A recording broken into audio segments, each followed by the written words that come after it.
This is Kevin Mayo, and today we're drinking Great Good Night Moon Bourbon Barreled Imperial Milk Porter. So, it's 11% alcohol by volume. Obviously, it's a milk porter. Not a milk stout, but a milk porter. I haven't been drinking yet, and I'm already tripping all over my tongue. Great Goods out of Worcester, Mass., my hometown, more or less. And it's also the first all-imperial brewery in the country. So, don't know too much about it. I do know that this is well over a year old. It was bottled in 2019. This is the 2019 version. I've had it here for 6 or 8 months at this point. So I'm saying it's probably a year and a half old. They said they age it for 8 months, and I've had it for at least another 8 months, say so. So that'll give us a year and a half. And I don't know anything about hops, malt, any of that stuff. So I guess we'll just go ahead and give it a crack and see what we got. And we're using a Wormtown bottle opener, so we got the whole Worcester vibe going. As always, if you like the reviews, please subscribe. We're always looking for new friends. And go ahead and leave comments, because we love talking about beer. So there we go.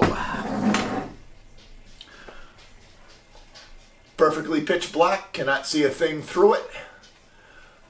And only just a slightest amount of head on it, not even a half a finger. It's dissipating and falling apart very fast. I let this beer warmed up. It's probably pretty close to the mid-40s, if not even a little bit warmer than that. So it's in the perfect temperature range for it. So let's go ahead and do the aroma. Oh, guess what? We got bourbon. And alcohol. Bourbon and alcohol. Sounds like a good Friday night, doesn't it? Give it a little swirl. Oh, I knew that was going to happen.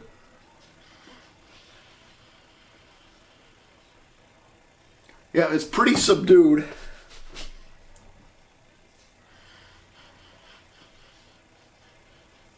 Maybe just a hint of milk chocolate.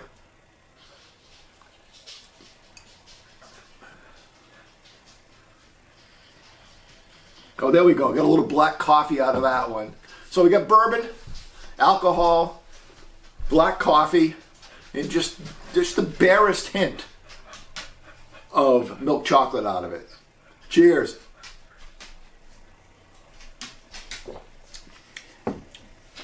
Wow. Very super smooth.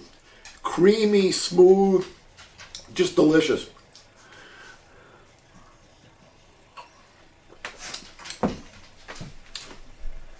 The bourbon is pretty faint, especially at the first sip, but the black coffee and the roasted malt really builds after. First sip, beginning of the sip, you don't taste it, but the next thing you know, you got it on the back of the tongue. It's just that really black coffee, and actually coffee that's been sitting in the container for a while. It's been sitting on the burner for a while.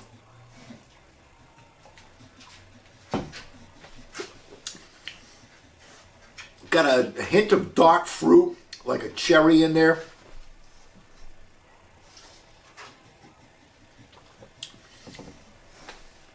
Rum.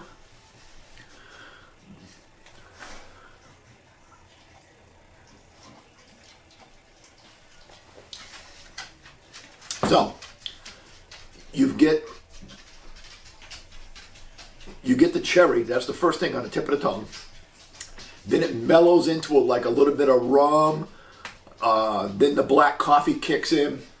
Get quite a bit of alcohol burn in the back of the throat, but you don't taste the alcohol. Even though I got it on the aroma, you don't taste it. The thing that didn't hold up was the bourbon.